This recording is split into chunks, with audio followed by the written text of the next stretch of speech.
Bom dia, meus amores. Pega o livro de história de vocês e abram na página 76, ó. História, página 76 a 79. A prova vai explicar sobre as grandes plantações a cana-de-açúcar, ok? Vamos lá. As grandes plantações a cana-de-açúcar. Há cerca de 500 anos, durante o período colonial, os colonizadores portugueses decidiram montar o quê? Engenhos. Montar engenhos para produzir o quê? O açúcar, que era um artigo muito valorizado na Europa naquela época. Então, esses engenhos iam fabricar o quê? O açúcar, que foi um artigo muito importante e valorizado na Europa. Algumas regiões fazem parte Algumas regiões que hoje fazem parte do Nordeste brasileiro apresentam o quê? O clima e solo favorável ao cultivo da cana-de-açúcar. Então, o solo, a terra ali era muito boa para a produção, né? Para plantar e colher a cana-de-açúcar. E ajudaram, né, o negócio a prosperar. As plantações de cana-de-açúcar eram feitas em grandes propriedades rurais, de monocultura. Só que acontecia o quê? Praticava o desmatamento, tirava ali as árvores para plantar uma única planta, que fosse cultivada apenas uma espécie de planta, né? Uma única planta. Então, apenas uma espécie de planta. Então, só podia plantar ali, né, uma única espécie de planta. Planta, apesar de facilitar a produção, a monocultura empobrece o solo e reduz seus nutrientes, tornando aos poucos a terra infértil.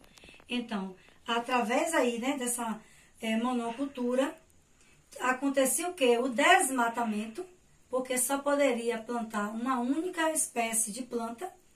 Só que também acontecia outra coisa. O solo ele ficava pobre, ficava fraco. Ele não ia ficar mais forte como antes. Então, acontecia também esses problemas com o solo. Para trabalhar nas plantações, nos engenhos, os portugueses precisavam de quê? De escravos, né?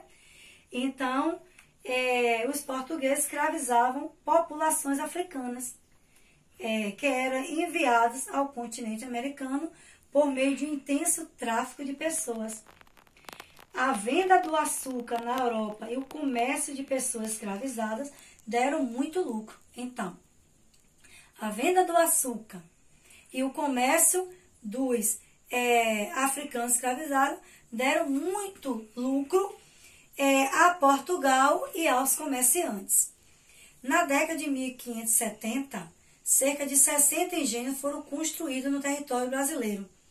Mas esse número seria 4 vezes maior em menos de 100 anos. Apesar de passar por diversas instabilidades de mercado, a produção de açúcar sempre esteve entre as mais importantes atividades de nossa economia colonial.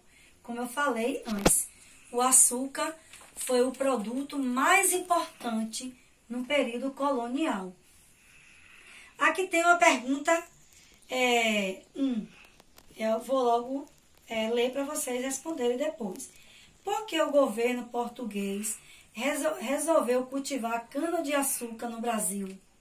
Então, de acordo com o que a Pro leu, que vocês também vão fazer agora a sua leitura e vocês vão responder. Por que o governo português resolveu cultivar cana-de-açúcar no Brasil? E vai escrever aqui. Na página 77, observe a ilustração que representa a organização de um engenho de açúcar no Brasil durante o período colonial. Quem não conhece o engenho de açúcar, vamos passar a conhecer agora. Tem aqui Casa Grande. A Casa Grande morava a família proprietária do engenho. Ó. Do lado aqui tem Capela, que era uma pequena igreja, onde ocorriam cerimônias religiosas.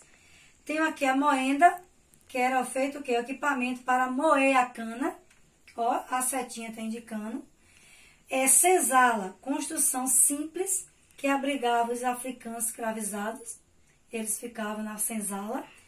E giral, a armação na qual as formas de açúcar secavam.